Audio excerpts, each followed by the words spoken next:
This is the Sony ZV-E10. It's a crop sensor camera that costs $698, and this is the Sony A7S III. It's a full frame camera that costs $3,498, 5 times the price of the Sony ZV-E10. In this video, we are going to be doing a video quality comparison test between the two cameras, showing you footage captured by both cameras in the same given instance. Obviously, from the price tag alone, you can tell the Sony A7S III is the better camera. But is it miles ahead of the ZV-E10 in terms of video quality? You be the judge. We'll be carrying out 4 major tests in this comparison video: 4K test, slow motion test, and low light test. We'll be carrying out the test using 2 picture profiles. First will be PP off, second will be S-Log2 on the ZV-E10 and S-Log3 on the Sony A7S III. We'll be shooting with the Tamron 17-28mm f2.8 lens on the Sony ZV-E10, and we'll be shooting with the Sony 24-105mm f4 lens on the Sony A7S III. Considering that the ZV-E10 is a crop sensor camera and has a crop of 1.5x, we'll be multiplying the focal length used for the ZV-E10 by 1.5 to get the equivalent focal length for the full frame camera, which is the Sony A7S III. Let's begin. So first test is the 4K test. We'll be shooting at 4K 24 frames per second on both cameras in the highest bitrate and bit depth settings: 422 10-bit on the A7S III, 4208 bits on the ZV-E10. If you can, watch this video in 4K for the best viewing experience. Picture profile for this first test is PP off, shutter speed of 1/50, aperture of f4, and we used varying ISOs to make the exposure compensation on both cameras to be exactly at 0.0, because 0.0 is the ideal exposure compensation for PP off. So ISO 100 on the A7S III, ISO 125 on the ZV-E10. As for focal lengths, 24mm on the ZV-E10 and 36mm equivalent on the A7S III.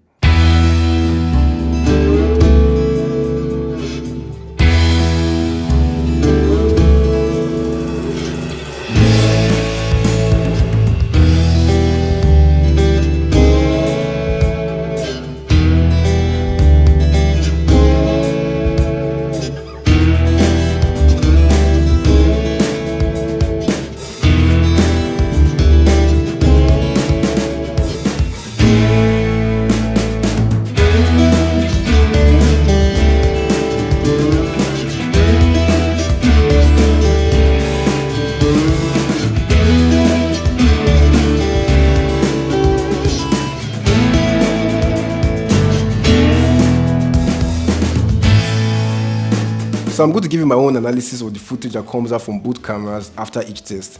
But feel free to have your own opinion or interpretation of each test. Share your interpretation of each test with me in the comment section down below.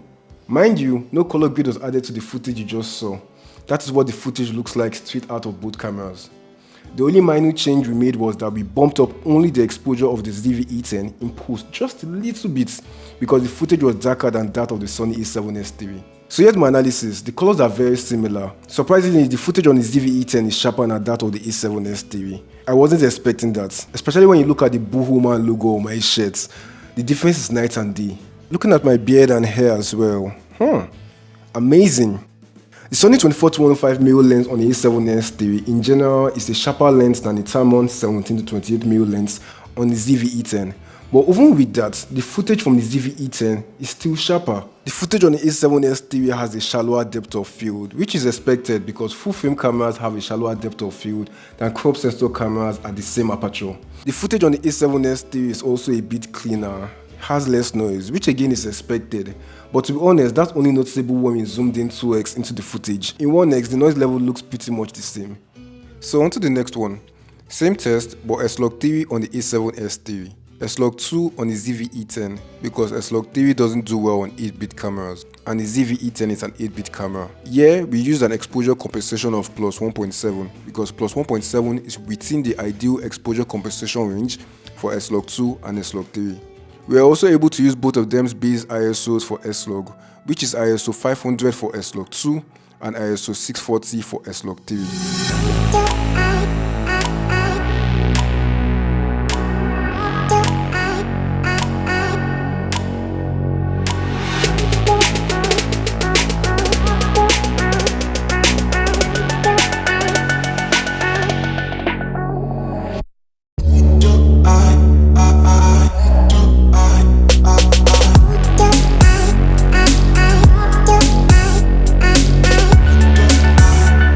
So the results here are pretty much the same with that of PP off in terms of their differences. I really like how S-Log gives you the freedom to color grade your footage to look the way you want it to look. After applying the respective S-Log to X709 log to boot, the colors were looking different, but I eventually color matched them when I was grading them, though you can be more precise with the color matching if you want. If you're getting value from this video so far, please hit the subscribe button, like, comment and share so that YouTube recommends this video to more people. Thank you. So the next test is the slow motion test. The footage you're about to watch was shot at around 6 PM. We were already losing daylight at that time, so lighting wasn't the best. For this, we are going to be shooting at 120 frames per second in both cameras, and we will be slowing down the footage in post to 20% speedy. 4K resolution on the Sony A7S3, 1080p on the ZV-E10 because that's its cap.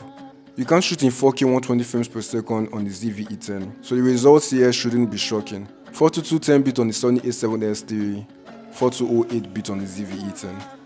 Let's watch. PP off first and then S-Log afterwards.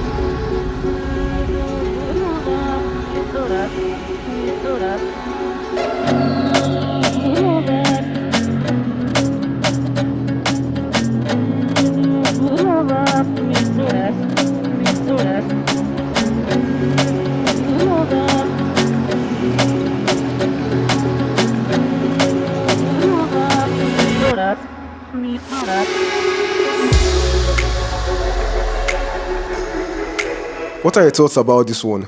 So for this test, I had to really raise the exposure of both cameras in post because they were quite dark straight out of camera, both when shooting in PP off and in S-Log. In the PP off test, the colors on both cameras looked very different, which wasn't the case when we shot indoors. And overall, the Sony A7S did much better than the ZV-E10 in this test. It had way less noise, it was much sharper. The ZV-E10 really struggled on this one. When we cropped in 2x, it was really noisy and a lot of details were lost, whereas there are still a lot of details in the Sony A7S3. No surprises here to be honest, because the Sony A7S3 has the ability to shoot in 4K at 120 frames per second, resulting in much more data captured and also more room to crop in post. The ZV-E10 is limited to 1080p when shooting in 120 frames per second, and in 1x the ZV-E10 footage is still very much usable. Moving on to the next test, which is the low light test. For PP off, we'll be using exactly the same settings on both cameras. Just like the first test, the only difference here again is the ISOs, same exposure compensation. Same goes for S-Log. The A7S3 has the dual native ISO. Dual native ISO simply means it has two ISO values that you can use to get the cleanest possible footage. In S-Log 3, it's ISO 640 and ISO 12800. Considering it's low light and ISO 640 wouldn't give us enough light, we stuck with its second native ISO, which is 12800. The ZV-E10 doesn't have a dual native ISO like the A7S3, so we stuck with just setting an ISO that will make it to also have the same plus 1.7 exposure compensation, which is ISO 8000 in this scenario.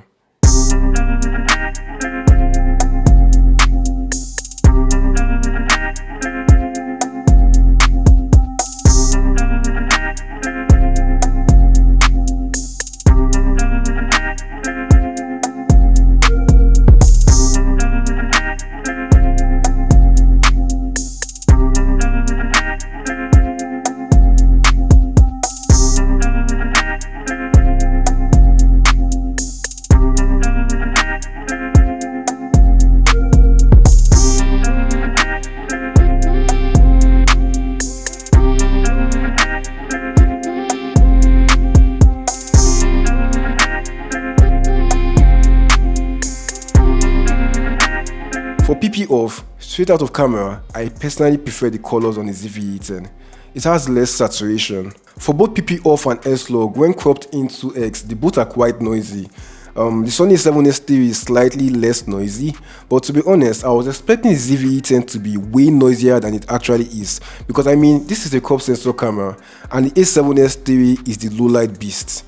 But the difference between both here is actually not much. When it comes to sharpness, they had varying results. The A7Siii looked sharper in some scenes, while the ZV-E10 looked sharper in others. So, is the footage from the Sony A7Siii way better than the footage from the ZV-E10? Let me know what you think in the comment section down below. If you're planning on buying a new camera and you have a budget that's under $1,000, then you should strongly consider the Sony ZV-E10. And if you want to know what comes in the box of a brand new Sony ZV-E10, then click this video over here to watch and find out. Thanks for watching guys, subscribe to the channel and I'll see you in the next video. Cheers!